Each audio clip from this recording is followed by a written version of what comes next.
اعوذ باللہ من الشیطان اللعین الرجیم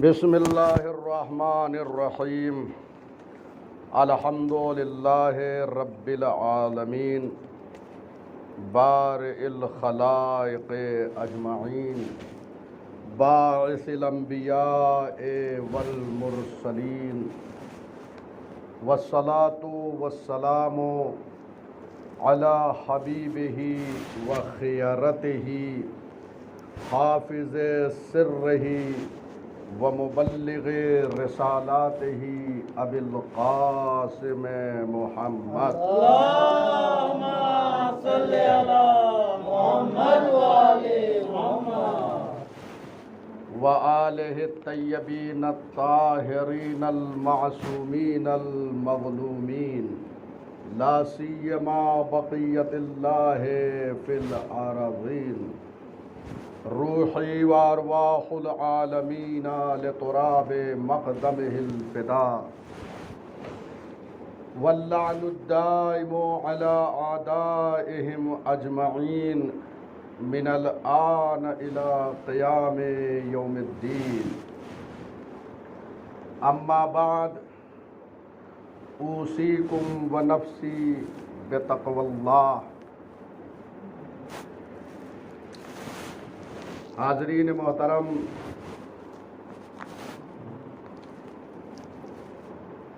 میں آپ کو اور اپنے نفس کو تقوی الہی کی نصیحت کرتا ہوں۔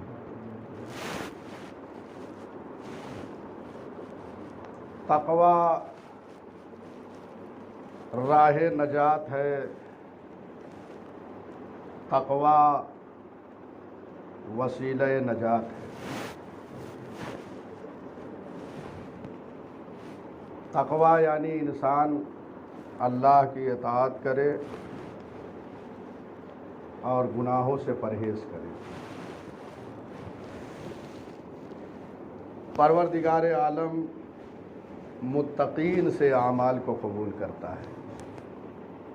پہلے انسان متقی بنے، جب متقی بن جائے گا تو پروردگار اس کے اعمال کو قبول فرمائے گا۔ اور قرآن مجید میں اس مطلب کی طرف اشارہ ہوا ہے، انما یتقبل اللہ من المتقین، اللہ جو ہے وہ متقین سے اعمال کو قبول کرتا ہے۔ اس کا مطلب یہ ہے کہ غیر متقی کے اعمال کو قبول نہیں کرتا۔ لہذا ضرورت اس بات کی ہے کہ پہلے ہم تقوی اختیار کریں، اور نماز جمعہ کا یہی پیغام ہے کہ اس میں تقوی الہی کی طرف دعوت دی جائے، لوگوں کو اطاعت الہی کی طرف بلایا جائے، اس کی معصیت، اس کی نافرمانی سے روکا جائے۔ یہ انسان جو عمر گزار رہا ہے، یہ عمر بہترین ہونا چاہیے۔ اللہ نے جو یہ ہمیں زندگی دی ہے، یہ اس کی ایک نعمت ہے۔ ہماری زندگی یہ نعمت الہی ہے۔ اس نے ہمیں پیدا کیا، وہ ہمارا خالق ہے۔ اس نے سب کچھ ہمیں عطا کیا ہے، ہمارا ہے ہی کیا؟ سب چیزیں تو اس نے عطا کی ہے۔ لہذا جب سب کچھ اس نے عطا کیا ہے، ہماری زندگی، ہمارا وجود، سب کچھ اس نے عطا کیا، تو ظاہر سی بات ہے کہ اب اپنی زندگی کو چلانے کے لیے کیسے عمل کرنا چاہیے۔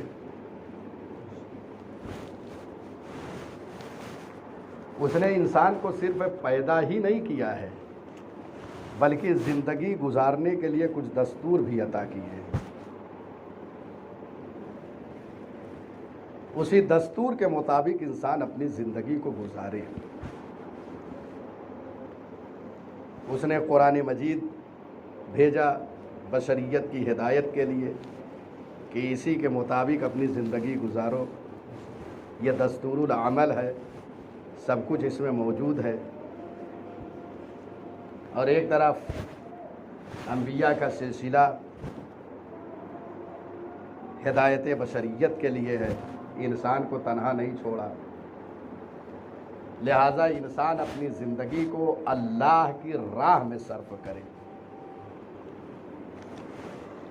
اور یاد رکھیے، یہ زندگی جو اللہ نے عطا کی ہے، یہ عمر جو ہمیں دی ہے، یہ 60 سال 70 سال 80 سال جب دنیا میں ہم رہنے آئے ہیں، یہاں سے رہنے کے بعد جب جائیں گے محشر میں، قیامت میں، جب ہم پلٹائے جائیں گے مرنے کے بعد، قیامت کے دن اللہ جو ہے ہمیں قبروں سے نکالے گا، قیامت برپا ہوگی۔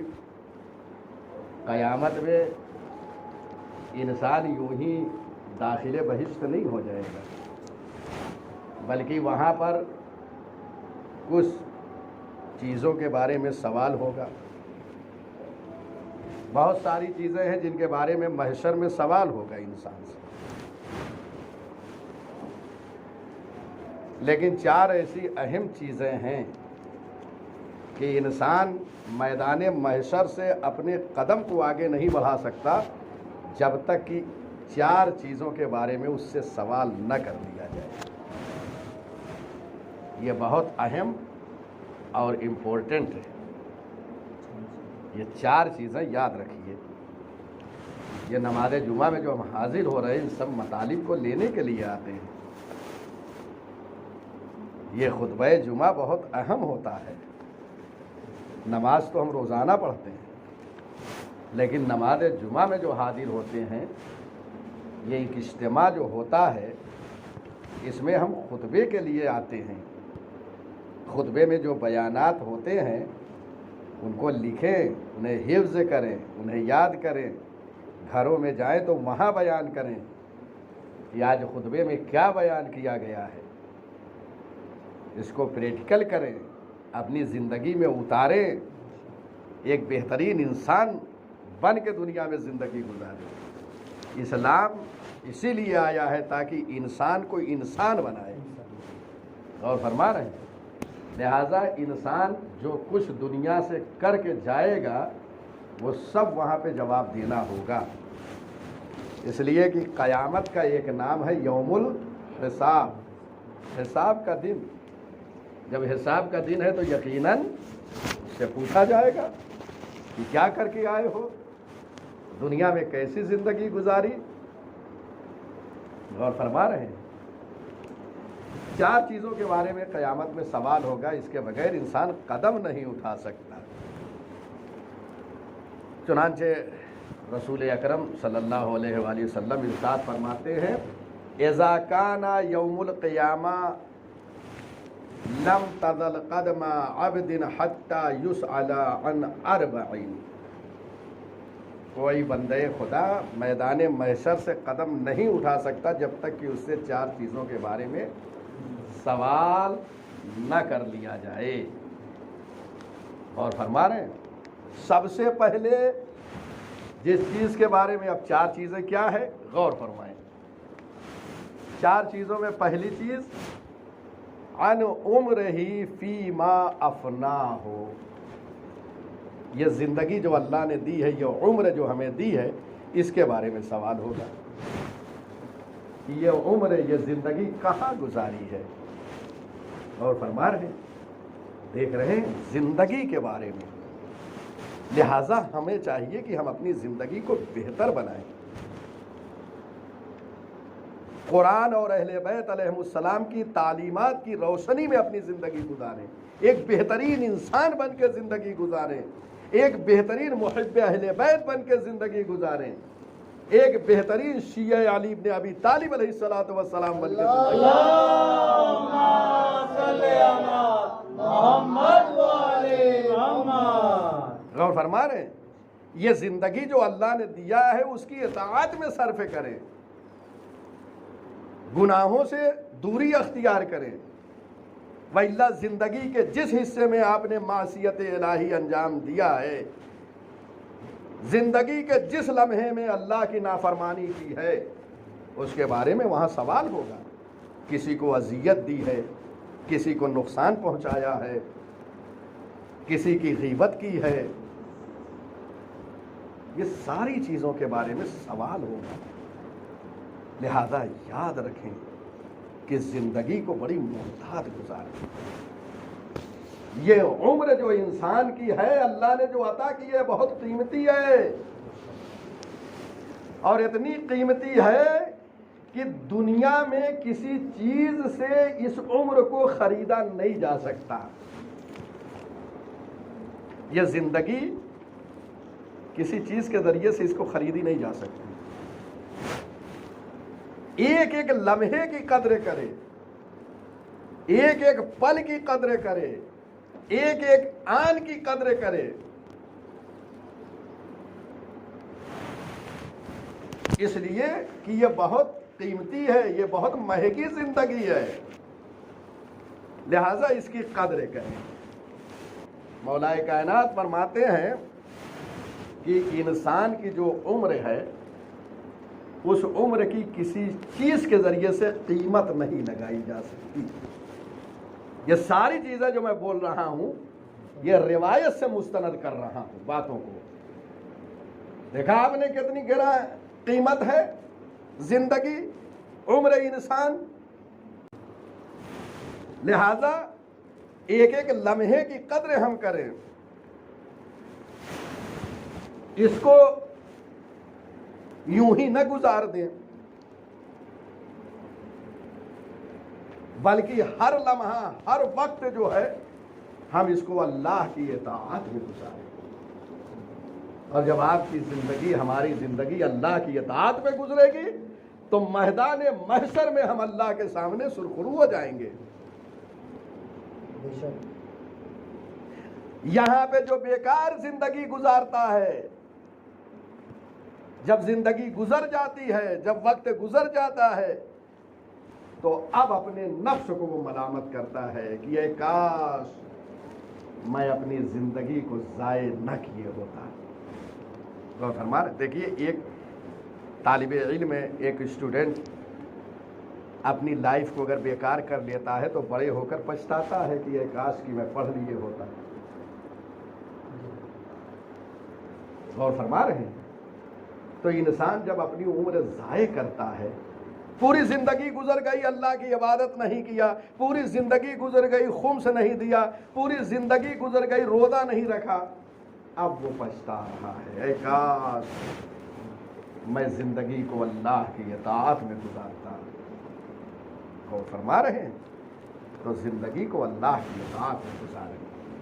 اس لیے کہ جب بیکار زندگی گزرتی ہے تو انسان پچھتاتا ہے اور وہ غم و غصہ کرتا ہے. تو اب کس پہ غصہ کر رہا ہے؟ خود اپنے نفس پر, اپنے کو ملامت کر رہا ہے. معصوم فرماتے ہیں نہج البلاغہ میں, امیر المومنین حضرت علی علیہ الصلوۃ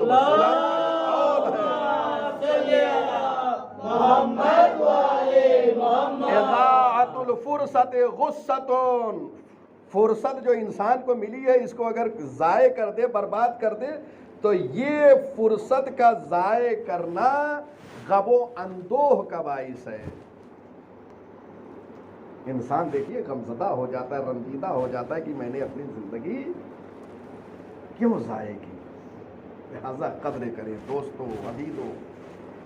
اور اس کے بعد ایک کام اور, ساری چیزیں معصومین علیہ السلام نے بیان فرما دی ہے کیسے زندگی کو گزارنا ہے. اچھا آپ دیکھیے, یہ 60 سال یا 70 سال جو بھی ہمیں زندگی ملی ہے, جو بھی عمر اللہ نے ہمیں عطا کی ہے, ہم تو جانتے نہیں کس وقت ہمیں موت آ جائے, کس پل جو ہے وہ ملک الموت آ جائے, اور آ جائے تو کوئی بچا بھی نہیں سکتا. ہم بہت عزیز گھر میں رہے ہوں لیکن اب دنیا سے جانا ہے, کوئی بچا نہیں سکتا ہے. لہذا اس زندگی کا محاسبہ کریں, حساب کریں ہم خود ہی. روزانہ صبح سے شام تک جب سونے کے لیے بستر پہ جائے نا, تو اپنے دن بھر کا حساب کر لیں کہ آج ہم نے کتنی اللہ کی جو ہے اطاعت کی ہے اور کتنی نافرمانی کی ہے. روزانہ اگر ایسے کریں گے ہم حساب, تو ہماری زندگی بہترین گزرے گی۔ جیسے دیکھیں ایک تاجر تجارت کرتا ہے، ایک بزنس مین، وہ کیا کرتا ہے؟ روزانہ حساب و کتاب کرتا ہے کہ آج فائدہ کتنا ہوا، نقصان کتنا ہوا۔ تو ہمیں بھی چاہیے، یہ اللہ نے جو زندگی دی ہے، دن بھر ہم نے کیا کیا ہے، صبح سے لے کر رات تک جو کچھ ہم نے انجام دیا ہے اس کا حساب کریں۔ روایت میں آیا ہے، معصوم فرماتے ہیں حاسبوا قبل ان تحاسبوا، اپنا حساب کرو قبل اس سے کہ تمہارا حساب لیا جائے۔ یعنی یوم الحساب جو قیامت کا دن ہے، وہاں حساب جو لیا جائے گا اس سے پہلے تم اپنا خود حساب کرو۔ آپ نے دیکھا ہوگا کہ اگر آپ کسی کمپنی میں ہیں، آپ کا جو وہاں مالک ہے کمپنی کا، اس کو حساب اگر دینا ہے تو آپ کیا کرتے ہیں؟ ایسا نہیں کہ جب وہ آ جائے تو اس کو بٹھا کے جو ہے حساب کتاب دیں گے، پہلے آپ خود حساب کر لیتے ہیں، اس کے بعد جب آتا ہے تو پیش کر دیتے ہیں۔ یہ بہترین طریقہ ہے۔ لہٰذا ہم محشر سے پہلے، قیامت سے پہلے اپنا خود حساب کریں۔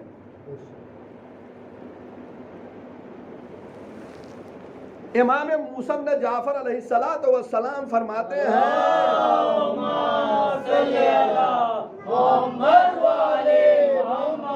لیس منا من لم یحاسب نفسہ کل یوم۔ تحف العقول میں یہ روایت موجود ہے۔